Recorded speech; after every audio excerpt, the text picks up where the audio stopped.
Evangelho do nosso Senhor Jesus Cristo segundo Lucas, capítulo 20, versículos 27 a 44.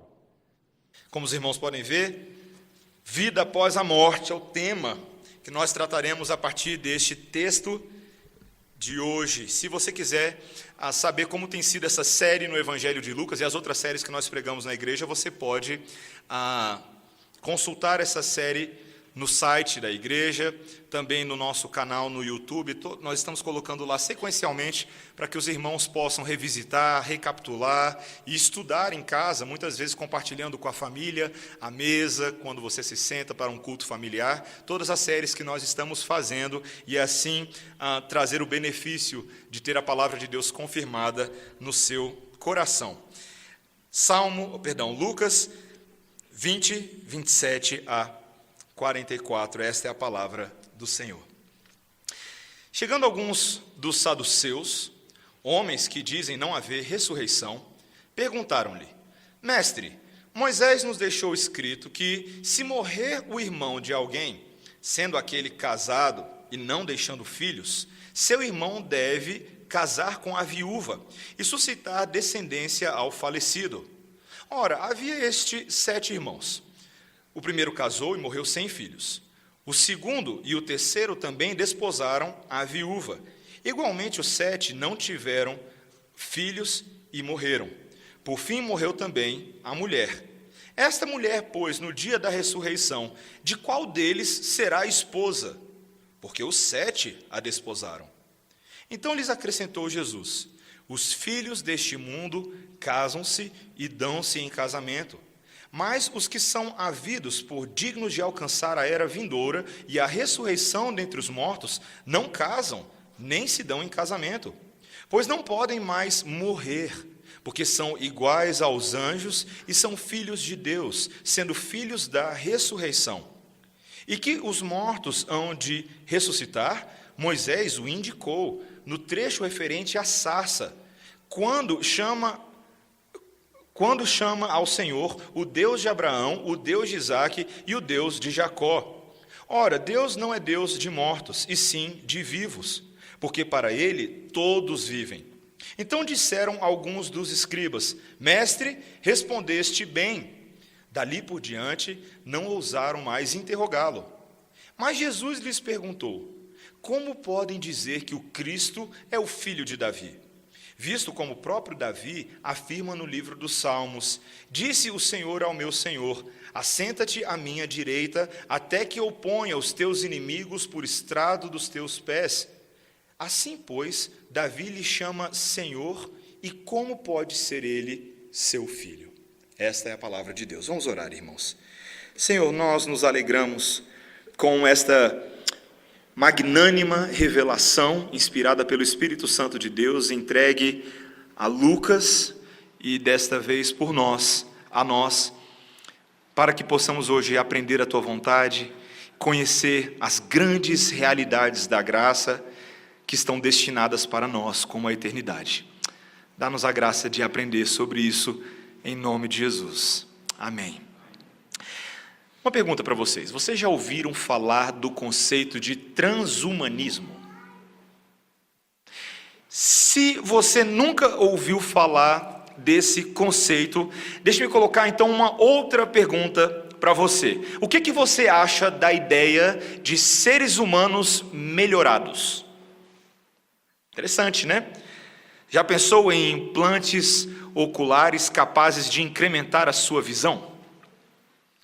Ou então microchips que, se forem adicionados ao seu cérebro, poderiam permitir ampliar sua capacidade de memória. Ou quem sabe um chip colocado na sua mão para você acessar o banco sem cartão. E eu sei que alguns de vocês pensaram na marca da besta. Mas não é disso que eu estou falando, e nós não vamos enveredar por teorias. Deixa de ser besta então, tá bom? Indo muito mais além do que isso, o que você acha da ideia de você implementar um conjunto de hardware mecânico que transforme você por completo num ciborgue imortal? Já assistiu Robocop? Alguém lembra de Robocop aí? O Soldado do Futuro, primeiro filme lá de 1987. Os transhumanistas respondem afirmativamente todas essas questões. O transhumanismo é um movimento real e não é ficção científica, como talvez nós poderíamos pensar alguns anos atrás. Eu estava assistindo uma palestra num canal do YouTube que reúne grandes palestrantes, e esse homem de uma grande empresa de Michigan, nos Estados Unidos, estava falando sobre esse movimento intelectual que é mais real do que nunca. A ideia de você transformar as condições humanas por meio de desenvolvimento de tecnologias amplamente disponíveis para aumentar consideravelmente as capacidades intelectuais, físicas e psicológicas do homem. E a ideia filosófica na raiz desse movimento é a erradicação de qualquer forma de sofrimento causado por doenças, ou quem sabe pelo envelhecimento, ou mesmo pela última barreira de todas, a própria morte, com o objetivo de alcançar essas máximas potencialidades em termos de desenvolvimento humano. Muito interessante, vale a pena ler sobre o assunto. Mas o que me chama a atenção nisso tudo, e hoje à noite eu não vou ficar falando de transhumanismo, mas é justamente essa tentativa de se vencer a morte. Esse desejo no coração do homem de lidar com a dura realidade da morte, o grande mistério, talvez daquilo, da pergunta que se faz, a clássica pergunta, de onde viemos e para onde vamos, a impossibilidade de tantos de saber o que é que vem depois da morte, tem levado muitos a querer estender a vida. E o livro de Eclesiastes deixa bem claro que o coração do homem, ele tem esse dispositivo de busca pela eternidade, o desejo de encontrar respostas, de ter significado na existência. Mas enquanto os homens não sabem como responder a isso, eles vão tentando perpetuar a espécie. Meus irmãos, o texto de hoje é um texto que fala sim sobre eternalidade. Não num sentido teórico, mas num sentido prático, num sentido em que nós podemos usufruir dessa realidade, tendo o nosso coração confortado na verdadeira existência daquilo que é eterno. Não algo que é baseado em expectativas, em hipóteses, em teorias, mas aquilo que é realidade concreta. A verdade a respeito da vida após a morte. E esse texto ele vai tratar do problema, ele vai apresentar o problema e nos dá 3 fortes argumentos para lidarmos com o problema da morte, como entender a vida após a morte. Primeiro, ele vai falar sobre a superioridade da ressurreição. Depois ele vai falar sobre a existência contínua das almas. E em último lugar, ele vai falar sobre a pré-existência de Deus e a ressurreição do Filho. São 3 fortes argumentos para nós pensarmos sobre este assunto e termos o nosso coração confrontado com a verdade de Deus. Primeiro ele faz a apresentação do problema, logo a partir do versículo 27. Veja quando ele diz assim: chegando alguns dos saduceus, homens que dizem não haver ressurreição. Apenas para recapitular o contexto, nós estamos no meio de uma sessão onde o Senhor Jesus Cristo ele vem refutando, não desde semana passada, mas há muito tempo atrás, os ataques dos fariseus contra a sua divindade, contra a sua identidade messiânica. E uma vez que ele lidou com os fariseus e os escribas, agora ele passa a lidar com esse grupo chamado saduceus. E é curioso esse grupo, porque nós não temos muita informação a respeito deles. Eles só aparecem aqui no livro de Lucas e aparecem bem pouco no restante das Escrituras Sagradas. Um pouco nos Evangelhos, um pouco no livro de Atos. Mas o motivo pelo qual pouco se sabe a respeito deles é porque muitos dos seus escritos e documentos se perderam pelos séculos. Então a gente sabe mais a respeito dos saduceus a partir dos seus oponentes do que por eles mesmos. Mas temos o suficiente para afirmar que este grupo era um partido conservador judeu. Eles estavam ligados ao alto sacerdócio e à aristocracia política. Eram homens que possuíam uma mentalidade muito mundana, cheia de interesses, e por isso eles estavam muito dispostos a cooperar com o domínio dos romanos. numa espécie de troca de favores. Eles se viam realmente como uma elite social. Eles tinham uma religião que era muito mais nominalista do que verdadeira, uma religião tradicional e conservadora, que se baseava apenas no Pentateuco e não em todo o Antigo Testamento. Então, apenas nos 5 livros da lei de Moisés iniciais, mas era uma religião formal, vazia, uma religião fria e de aparências. E, curiosamente, ao contrário dos fariseus, que com relação aos saduceus parecem estar um pouquinho melhor, mas os saduceus aceitavam apenas o mundo material. O grande ponto era esse: eles não aceitavam a ideia de uma ressurreição, de uma vida que não fosse essa vida. Eles negavam a realidade dos anjos, dos espíritos, e assim eles viviam. Eram homens materialistas, homens presos naquilo que eles podiam ver e tocar e sentir. E eles eram mais um dos grupos confrontando o Senhor Jesus Cristo. Eles trazem aqui um estudo de caso que talvez na visão deles possa confrontar esse absurdo da ressurreição defendido por Jesus e por seus discípulos. E eles trazem a ideia de um casamento por levirato. Algo que estava baseado na lei de Moisés, lá em Deuteronômio 25. Depois você pode com calma ler. Mas esse casamento por levirato era uma disposição da lei, uma disposição antiga, que tinha o objetivo de evitar que o nome e a família de um homem perecessem, caso ele viesse a perecer. Quando um homem morria sem filhos, o irmão dele deveria ficar com a viúva e suscitar filhos para o falecido, dando assim continuidade à família. Estranha essa lei, né? Seria estranho a gente fazer isso hoje em dia, mas era uma previsão da lei. Então, esses homens chegam para Jesus e criam uma situação esdrúxula. Basicamente, eles dizem: olha, existe aqui uma família com 7 irmãos. Jesus, é o que eles começam a contar a partir do versículo 29, tá? O mais velho casou e morreu sem deixar filhos. Então veio o segundo e casou-se com a viúva. E depois o terceiro. E assim a mesma coisa aconteceu com cada um deles. Casava, morria e não dava filhos para ela. E todos os 7 morreram sem deixar filhos. E eventualmente a própria viúva morreu. Uma situação desgraçada de vida, né, gente? 7 maridos, nenhum filho. E eles trazem a seguinte indagação: o que vai acontecer no dia da ressurreição?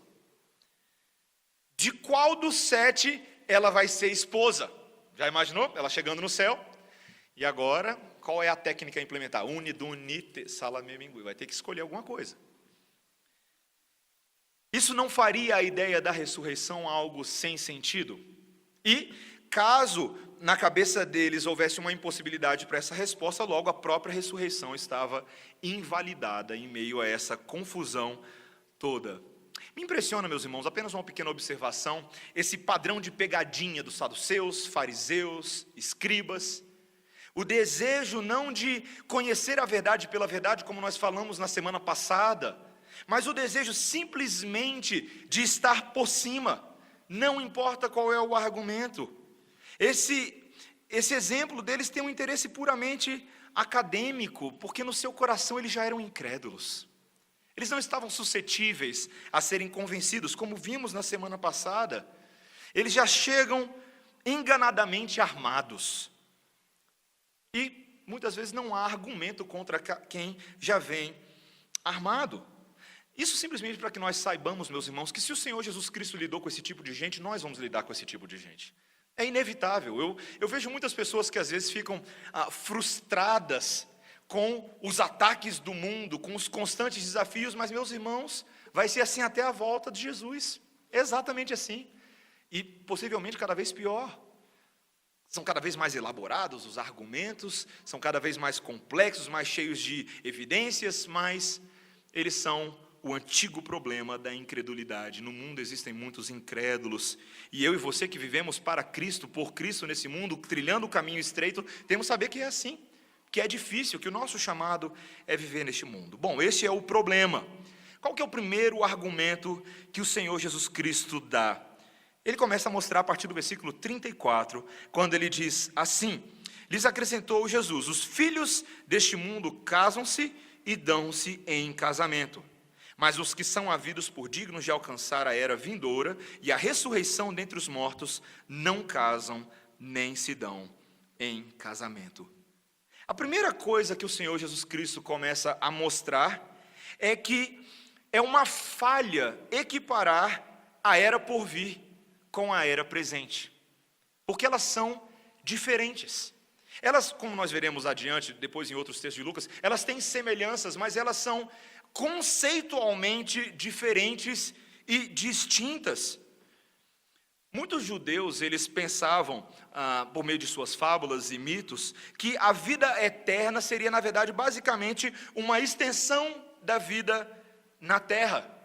Mas o Senhor Jesus Cristo está falando, são modelos diferentes, são instituições diferentes. Neste mundo as pessoas se casam, se dão em casamento, mas lá no céu não vai ser assim. Existem outras dinâmicas sociais que regem os relacionamentos das pessoas nos céus.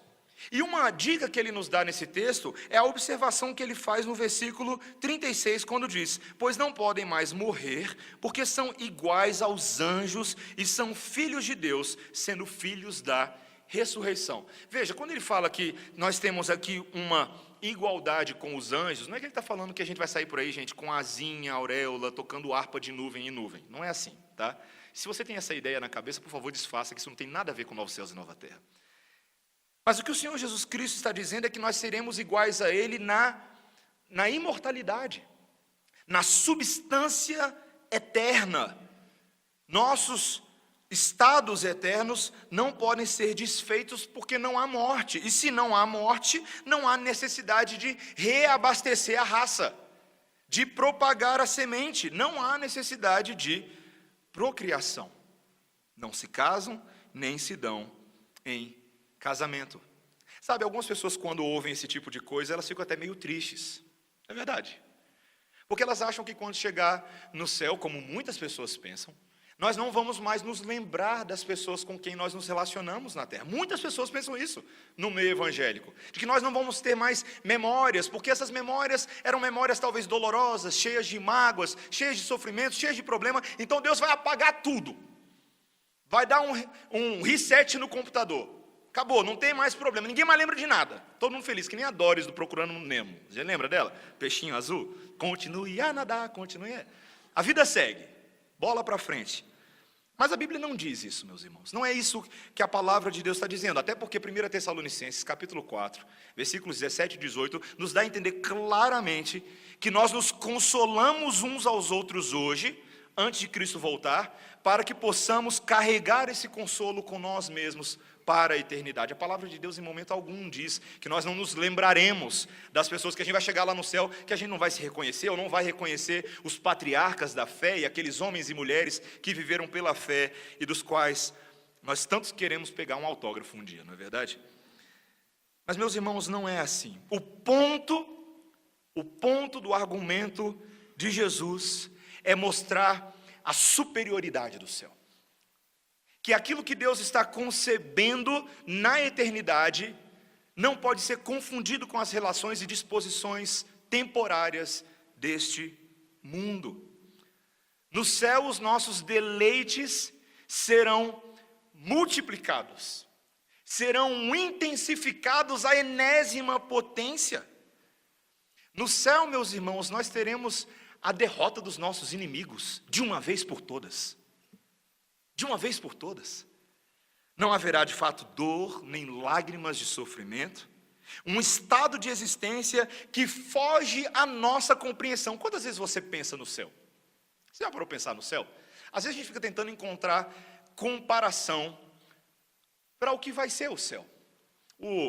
Duas coisas me vêm à cabeça. Eu fico pensando se um dia a gente vai avançar tanto tecnologicamente para que possamos fazer viagens interplanetárias e ver coisas completamente diferentes daquilo que a gente vê hoje. Eu não sei se o homem vai a Marte, se o homem vai alcançar isso, quem sabe. Mas me lembra principalmente um livro do C.S. Lewis, que não é tão conhecido quanto alguns dos outros mais famosos, chamado Perelandra. Esse é o segundo livro de uma série chamada Trilogia Cósmica. ficção científica na década de 40, muito interessante. E nesse livro, C.S. Lewis ele descreve como se Vênus fosse esse planeta Perelandra, um planeta, uma espécie de Éden inicial, intocado pela maldade, pelo pecado dos homens. E ali ele passa a descrever o que seria um estado elevado de existência. Como que as frutas, qual que seria o sabor delas? As cores do planeta, os cheiros no ar, os tipos de animais que ali habitam. E eu entendo que C.S. Lewis está ali sendo inspirado e sendo, quem sabe, tocado poeticamente por uma ansiedade pela eternidade. Mas, meus irmãos, o apóstolo Paulo, recapitulando o profeta Isaías, em 1 Coríntios capítulo 2, versículo 9, ele diz: nem olhos viram, nem ouvidos ouviram, nem jamais penetrou em coração humano o que Deus tem preparado para aqueles que o amam. Os saduceus estavam aqui num argumento acadêmico com Jesus, porque potencialmente na fé deles, eles não tiveram talvez o privilégio que o apóstolo Paulo teve de subir ao terceiro céu e ver coisas indizíveis, coisas que ele não podia sequer compartilhar. Meus irmãos, os homens que não têm a esperança da eternidade são assim, enfadados em argumentos, mas nós, que somos movidos pela expectativa de vermos o nosso Salvador face a face, nós temos uma outra esperança. Nós temos uma outra forma de enxergar a vida, porque nós sabemos que o Senhor tem preparado para nós algo maravilhoso, não por mérito nosso, mas por mérito do Senhor Jesus. E vai ser tão bom, sonhar com o céu é bom.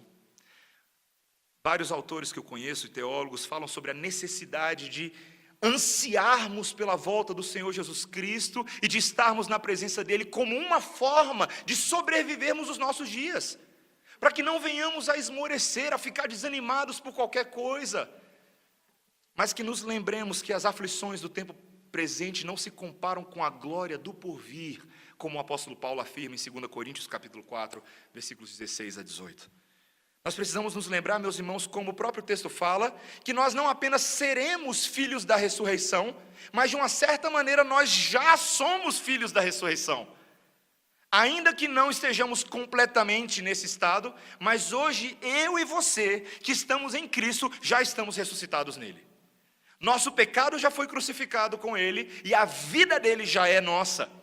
Já foi transferida e imputada para nós, a nós, nova justiça. E eu e você precisamos nos consolar nessa realidade eterna. Eu e você somos uns dos outros, família espiritual de Deus. Nós iremos cultuar a Deus não somente aqui nos ambientes da Igreja Presbiteriana Redenção, mas na presença do Cordeiro. Estaremos lá reunidos com irmãos de outras igrejas em Brasília, do Distrito Federal, do Brasil, de outros continentes. Estaremos lá reunidos com pessoas que viveram em épocas diferentes da nossa. Irmãos que viveram há 100 anos atrás, alguns há 500, outros há 1000, outros há 5.000 anos atrás.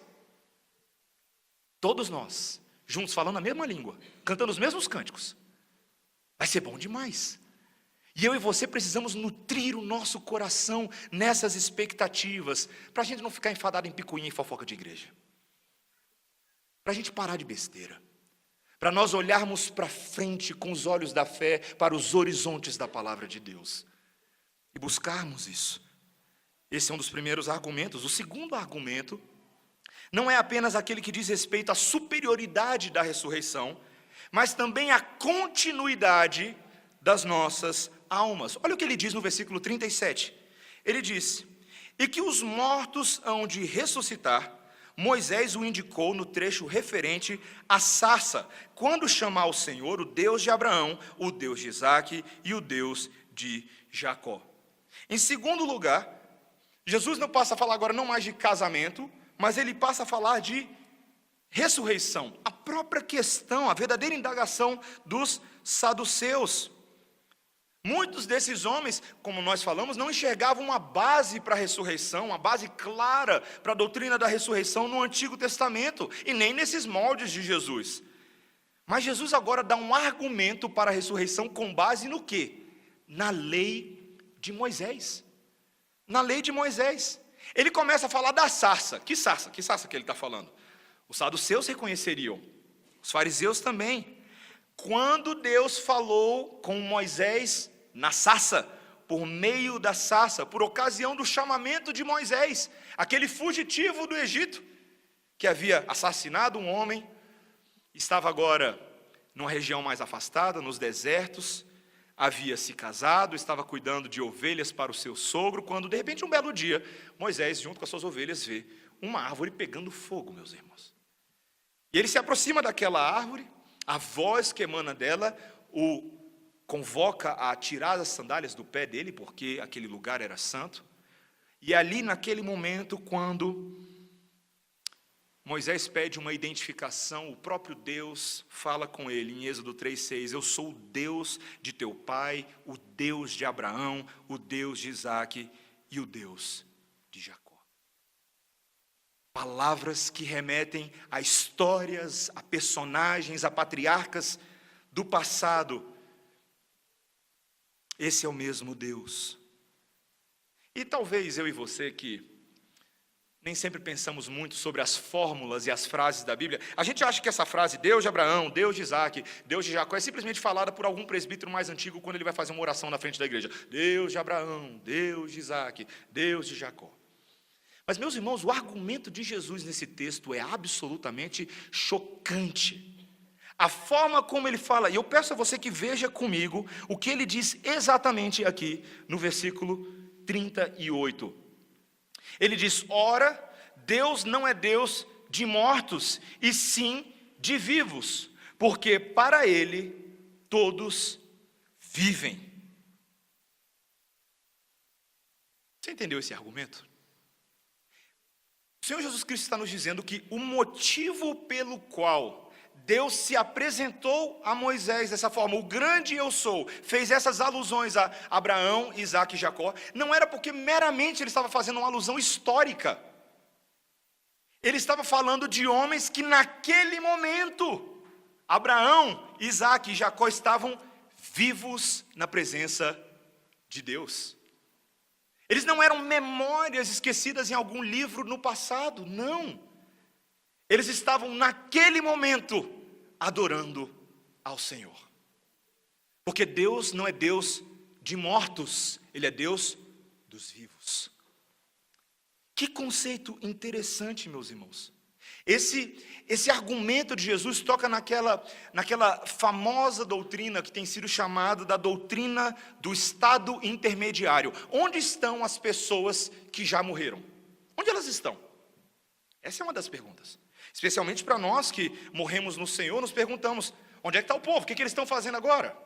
E ao longo da história da igreja, várias doutrinas, várias especulações têm sido levantadas. Uma delas, talvez uma das mais famosas de todas, pela Igreja Católica Romana, a doutrina do purgatório, na qual as almas pecaminosas precisam passar por um estágio de purificação e sofrimento antes de entrarem no céu. E a duração e a intensidade desse estado de sofrimento varia de caso a caso, depende muito, podendo ser aliviado de acordo com as orações, em tese, dos fiéis aqui embaixo. Então o pessoal ora para ver se alivia lá em cima, se acelera o processo. Mas especialmente eles creem que isso pode ser aliviado pela ressacrificação de Cristo na missa, que é uma blasfêmia contra Deus. Eles ainda defendem o tal do limbus patrum, o local onde todos os santos do Antigo Testamento estão aguardando a ressurreição de Jesus, ou aguardavam a ressurreição de Jesus, e também o limbus infanto, o local onde as crianças que não foram batizadas na infância não poderiam entrar no céu. Mas são doutrinas que foram fundamentadas em escritos não inspirados pelo Espírito Santo de Deus, não reconhecidos como palavra de Deus, invenções de homens que foram perpetuadas ao longo da história. Outros, ainda na Idade Média, defendiam algumas seitas, como os russelitas e os irvinguistas, defendiam a doutrina do sono da alma, a ideia de que a alma continua a existir depois da morte, mas num estado de repouso ou sono inconsciente. A ideia de que as pessoas agora estão dormindo. Quem morreu está dormindo. Eles usam alguns textos fora de contexto na Escritura que aludem à morte como um sono, sim, a palavra de fato é utilizada, mas não nesse sentido da inconsciência. Eles têm uma grande dificuldade de se crer na continuação da vida sem um cérebro corporal. Então eles estão dormindo. Outros ainda pensavam na doutrina do aniquilamento. A ideia de que aqueles ímpios que morrem sem Deus, suas almas são imediatamente destruídas, são aniquiladas, e eles cessam de existir. Meus irmãos, todas essas especulações não correspondem àquilo que a Bíblia diz, aquilo que a palavra de Deus diz. E se lembre nessa noite que eu e você não ficamos com especulações baratas de internet. A gente não vai atrás de profetinhas de plantão, nós vamos atrás do profeta Jesus Cristo na sua palavra. É isso que nós afirmamos. E a palavra de Deus, em todo o Novo Testamento e Antigo Testamento, afirma claramente, como a nossa confissão coloca de forma muito sucinta, que os corpos dos homens, depois da morte, sim, convertem-se em pó. E eles, como existe uma expressão na confissão que diz, eles veem a corrupção, a falência dos seus órgãos. Mas as suas almas, que nem morrem, nem dormem, tendo uma substância imortal, voltam imediatamente para Deus, que as deu. Isso de fato acontece, meus irmãos. A palavra de Deus está cheia de exemplos sobre isso. O ladrão da cruz, aquele que nos 49 minutos do segundo tempo, possivelmente 50 minutos do segundo tempo, na iminência da sua morte, tem um encontro com o Senhor Jesus Cristo, e roga por misericórdia, clama por misericórdia. Ele diz, lá em Lucas 23, 42 e 43, lembra-te de mim quando vieres no teu reino. O que o Senhor Jesus Cristo responde para ele? Jesus lhe respondeu, em verdade te digo que hoje estarás comigo no paraíso. Hoje, daqui a pouquinho. Lembre-se de Paulo. Paulo, que estava eventualmente aprisionado em Roma, escrevendo várias das suas cartas. E quando ele escreve aos Filipenses, no capítulo 1, versículo 23 e 24, ele diz: ora, de um e de outro lado estou constrangido, tendo o desejo de partir e estar com Cristo, o que é incomparavelmente melhor, mas por vossa causa é mais necessário permanecer na carne. Meus irmãos, aqueles justos que morrem no Senhor estão sendo aperfeiçoados neste momento na santidade dele. Estão gozando da presença dele, estão aguardando a plena redenção dos seus corpos, para receber corpos novos e glorificados. Mas as almas dos ímpios, neste momento, estão sendo lançadas no inferno, onde ficarão ali aguardando em tormentos e trevas espessas, que são a sala de espera para o juízo final. E além desses dois lugares, meus irmãos, não tem mais nenhum outro lugar que a Bíblia fala. Não tem meio de campo, não tem purgatório, não tem nada. É só isso. Meus irmãos, essa é uma doutrina de grande peso para nós, mas é uma doutrina também de grande conforto. Ela é uma doutrina de grande peso porque quando Deus faz essa separação entre essas duas dimensões da existência, a da alma não corporal e a da alma que está agora vinculada a um corpo, o Senhor Jesus Cristo não quer que nós fiquemos brincando de pular para um lado para o outro. Eu e você não podemos orar para os mortos, como tantas pessoas fazem. A palavra de Deus condena veementemente essa prática, como abominável, no Antigo e no Novo Testamento. Orar para espíritos, orar para que Deus faça alguma coisa por eles, meus irmãos, não há nada mais que possa ser feito, porque tudo que tinha para acontecer em terra já cessou. Por outro lado, meus irmãos, isso traz um grande conforto para a gente, porque eu e você agora acabamos de ouvir que o relacionamento entre Deus e Abraão, Deus e Isaac, Deus e Jacó, era tão importante para Deus que ele decidiu manter esse povo vivo. Esses homens eram pecadores, eu e você conhecemos a história deles, eles deram muita dor de cabeça para o Senhor. Mas por causa da misericórdia e da graça de Deus, por causa do pacto e da aliança, eles estão para sempre na presença do Senhor, porque o nosso Deus se compromete com pessoas.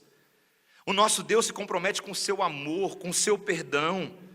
Esse é um relacionamento real de Deus, não apenas quando Abraão, Isaac e Jacó eram fortes e suficientes, mas também na fraqueza e na insuficiência deles. Deus não os escolheu para jogá-los numa lata de lixo qualquer. Meus irmãos, isso é uma verdade confortadora para nós. Fazendo uma associação entre esse primeiro e segundo ponto, o cristianismo ele teve um efeito muito positivo na sociedade. Hoje em dia não existe mais casamento de levirato, as mulheres não precisam, as mulheres que já não são esperadas para se casar com seus cunhados, não precisam ficar mais esperando o cunhado para dar filho. Graças a Deus por esse tipo de coisa. E meus irmãos, por causa da influência moral cristã ao longo dos séculos, hoje os pais adotam crianças por compaixão por elas, eles dão amor a essas crianças, eles preparam elas para um futuro melhor, não apenas para continuar o seu próprio nome através da família, mas para que elas de fato tenham um futuro bom. Mas, meus irmãos, a maioria dos pais adotivos, eles querem bebês ou crianças saudáveis. E isso é um grande contraste com a adoção de Deus. Eu me lembro de uma história que eu ouvi de um pastor lá nos Estados Unidos, chamado Lamont.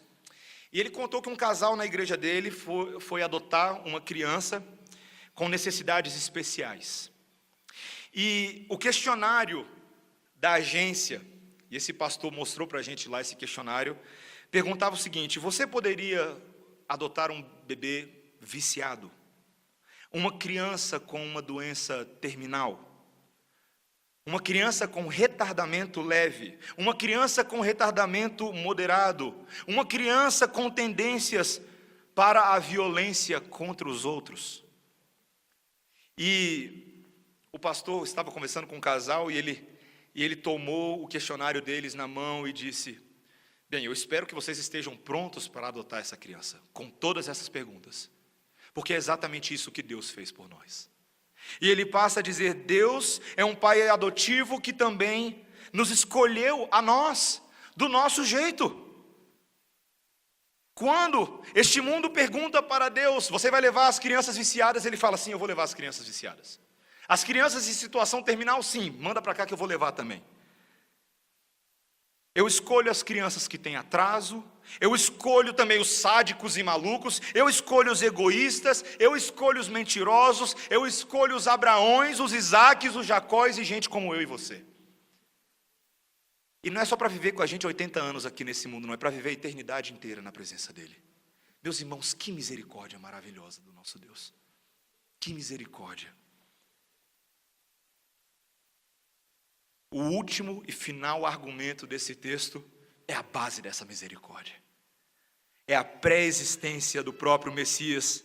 Depois que termina o debate, o Senhor Jesus Cristo é aclamado pelos próprios escribas, que batem palmas para Jesus e falam: muito bem, mestre. Provavelmente eles não gostavam dos saduceus, não iam muito com a cara deles. Muito bem, os escribas estarem elogiando, mas o Senhor Jesus Cristo não alivia para cima deles, não. E ele inverte a mesa e agora coloca uma pergunta de autoria dele para esses homens. Versículo 41, mas Jesus lhes perguntou: como podem dizer que o Cristo é filho de Davi? O que isso tem a ver com o que foi falado antes? Meus irmãos, essa pergunta, ela surge do hábito que esses homens antigos tinham de considerar que as gerações anteriores eram maiores, melhores e mais sábias do que a geração atual. Eles não aceitavam a identidade de Jesus e tinham Davi como modelo de rei ideal. Certamente os descendentes de Davi seriam, por definição, menores do que Davi, porque Davi foi o grande rei. E Jesus trazia muito conflito para a cabeça desse povo, porque ele era carpinteiro de Nazaré, ele não frequentou as mesmas escolas que esses homens, ele não tinha os mesmos trejeitos sociais, mas ele coloca essa pergunta paradoxal, na qual ele cita agora o Salmo 110, para pegar uma afirmação de Davi. Quando Davi disse assim, logo aí no texto: disse o Senhor ao meu Senhor: assenta-te à minha direita, até que eu ponha os teus inimigos por estrado dos teus pés. Davi se referia ao Messias como Senhor. No entanto, se o Messias fosse filho de Davi, como ele poderia se referir ao seu próprio filho como seu Senhor, uma vez que o pai é superior ao filho e não o filho superior ao pai? Que matrix doida é esse que está acontecendo aqui, meus irmãos? Será que o Senhor Jesus Cristo está usando aquele artifício daquela história do rapaz solteiro que se casou com uma viúva, mas o pai dele, o pai do rapaz, acabou se namorando da filha da viúva, de tal forma que a filha da viúva se tornou madrasta do jovem, ao mesmo tempo que o pai se tornou o genro da esposa dele, que por sua vez também é a sogra dele. Aí quando a mulher engravidou e a madrasta enteada também, bagunça vai, bagunça vem, o jovem descobriu que acabou tornando-se avô de si mesmo. E se você não entendeu nada do que eu falei agora, porque eu levei alguns minutos para entender isso, eu te mando depois por e-mail. Meus irmãos, essa frase do Senhor Jesus Cristo parece confusa, porque só existem duas possíveis implicações. Ou o Messias não é descendente de Davi, ou, de algum modo, o Messias é mais do que um mero descendente terreno de Davi. Jesus, no entanto, foi reconhecido como descendente de Davi, então a gente sabe que a primeira opção já foi descartada. Meus irmãos, só sobra a segunda opção. Os judeus aguardavam a chegada de um libertador terreno, terrestre, terráqueo, que seria um rei da linhagem real de Davi, mas eles não entendiam que esse libertador seria o Deus eterno encarnado. Eu e você nos acostumamos, talvez você que cresceu na igreja, que já conhece essa palavra há algum tempo, nós nos acostumamos com essas doutrinas. Mas se eu fosse um incrédulo nesse momento, e você também, e nós pensássemos e olhássemos pela ótica de alguém que nunca ouviu essas coisas, a gente ia parecer doido, todo mundo junto. Porque nós estamos afirmando que é possível o próprio Deus se encarnar, o Deus que era eterno entrar na história dos homens, se fazer homem e andar entre nós. Mas, meus irmãos, é exatamente isso que o Senhor Jesus Cristo está afirmando. Que antes que houvesse Abraão, ele era. Que antes que houvesse Isaac, ele era. Que antes que houvesse Jacó, ele era. Que antes que houvesse qualquer pessoa que transitou, peregrinou e andou por esse mundo, ele era o Deus eterno, que aguardou, como o próprio Salmo acaba mostrando, aguardou o tempo certo de Deus para vir este mundo conquistar os seus inimigos por meio da obra da cruz. Meus irmãos, o que o Senhor Jesus Cristo está falando para aqueles homens é que se vocês acham que Davi é grande coisa, aqui está aquele que é maior do que Davi. Se vocês acham que Abraão é grande coisa, está aqui quem é maior do que Abraão. Se vocês acham que Moisés, Samuel, qualquer um dos profetas, patriarcas e sacerdotes é grande coisa, eu sou muito mais do que cada um deles. Meus irmãos, o Senhor Jesus Cristo está afirmando aquilo que nos parece loucura, a sobrenaturalidade da sua pré-existência e, eventualmente, a sobrenaturalidade da sua própria ressurreição, porque Ele é Deus poderoso para fazer isso. Tantas pessoas no nosso mundo e naqueles dias tentaram rejeitar essa mensagem central do Evangelho. Muitos disseram que foi invenção dos seguidores de Jesus, que esse negócio todo aí era porque os discípulos estavam querendo contar a história para manipular o povo. Mas, meus irmãos, a Bíblia fornece variadas evidências que nos mostram o contrário.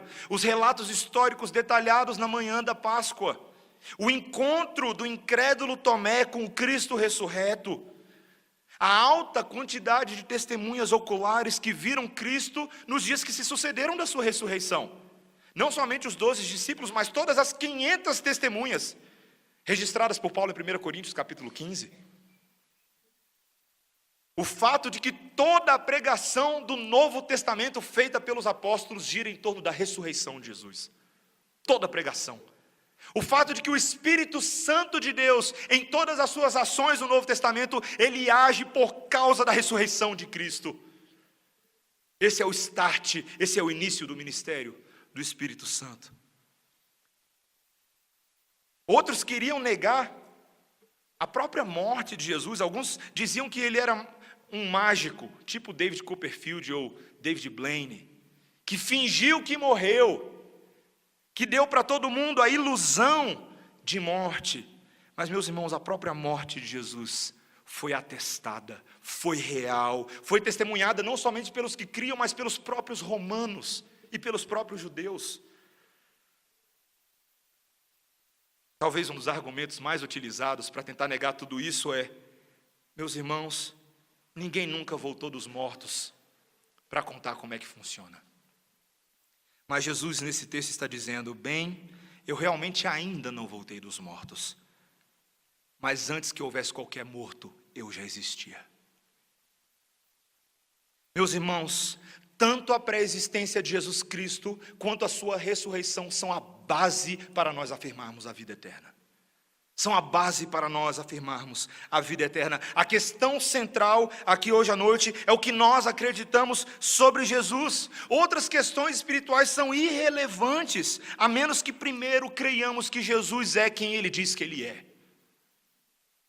Os fariseus, os saduceus não podiam crer nisso. E eles ficaram confusos sobre a identidade de Jesus, mas não é diferente nos nossos dias. Deixa eu contar uma coisa para vocês, ainda que apareça alguém agora, um grupo de arqueólogos e especialistas numa conferência em Nova York, Nova York porque é importante, Nova York, conferência em Nova York, temos indícios científicos da ressurreição de Cristo. Você acha que as pessoas vão crer? Você acha? Mesmo, de verdade? Meus irmãos, ainda que os físicos pudessem descobrir, por meio da física quântica, que de fato existe uma dimensão paralela chamada céu, você acha que as pessoas iam crer? Meus irmãos, esse não é um problema de ciência, é um problema de incredulidade dos corações. Você pode dar a quantidade de evidências que for, o povo não crê.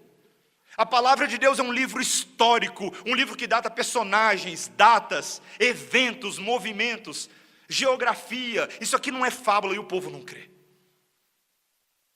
É um problema espiritual. Meus irmãos, e é por causa desse problema espiritual que o homem não sabe responder o problema da morte.